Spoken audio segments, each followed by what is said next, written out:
For any film to be successful, the target audience must be taken into consideration. If a production is made without a target basis, it will just fall flat. With that in mind, before I set my ideas in stone, I drafted up a questionnaire as to inquire about the effectiveness of my initial thoughts. I found the feedback overwhelmingly helpful.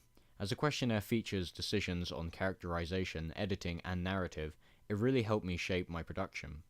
One discovery I did make was that my audience had two primary concepts of psychopaths. The two comparisons I would make are probably the Joker and Hannibal Lecter, one being chaotic, the other one being calculated and planning. Interested by these outcomes, I would later pry further on this topic. From this questionnaire, I also learned that my audience enjoyed shadowy cinematography with heavy suspense. Over a series of questions, my style of editing was becoming very clear. In order to give them an immersive experience, I would have to truly manipulate the atmosphere of the film to satisfy the adrenaline rush my audience exhibited.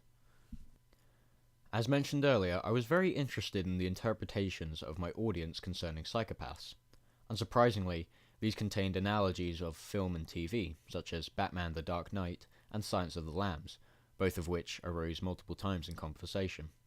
This was particularly influential because I gained a thorough insight into what my audience considered a cold killer. An additional benefit was that it gave me a deep understanding of the character they were depicting.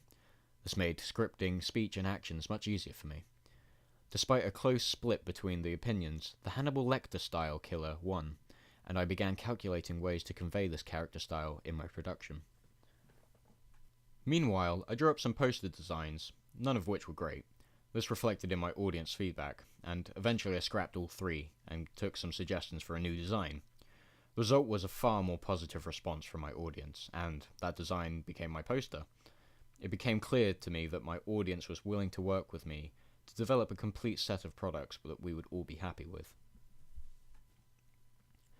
The next stage where my audience opinion was of vital importance was my first edit. I was unsure of a few decisions, such as sound, that I had made, so I prepared to consult them.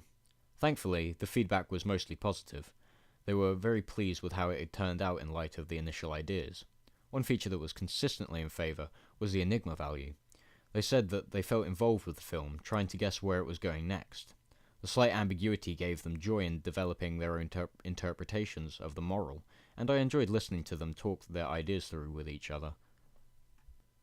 From the comments made, I was prepared to re-edit my film. I was slightly relieved that they didn't have many changes in mind, although there were the slight modification of timings, sound clips, or maybe the sequencing of a few shots that I had not thought about, although I was very happy to abide by these suggestions, as in many areas it brought the technical profession back into my production, where it was lacking a little. Unfortunately, in the end this would be the last time I officially consulted my audience. Ultimately, I learned many things from my audience feedback. We all shared a similar vision of horror films. Although we each have our own interpretations, the fundamental concepts are the same. One of these concepts was the quality of story and narrative. They were very much interested in a complex plot unfolding, probably due to the current quality of horror films being pushed out on the mainstream assembly line, the topic of which arose on many occasions throughout the process. The need to become immersed in the situation was prominent in all of them, so we made it so my production satisfied that need. The decisions made and their ideas were very influential on my work. The characterization of the protagonist was particularly decided by the mixture of our ideas and interpretations. Overall, my audience feedback taught me how collaborative work with like-minded people can result in a relatively decent production.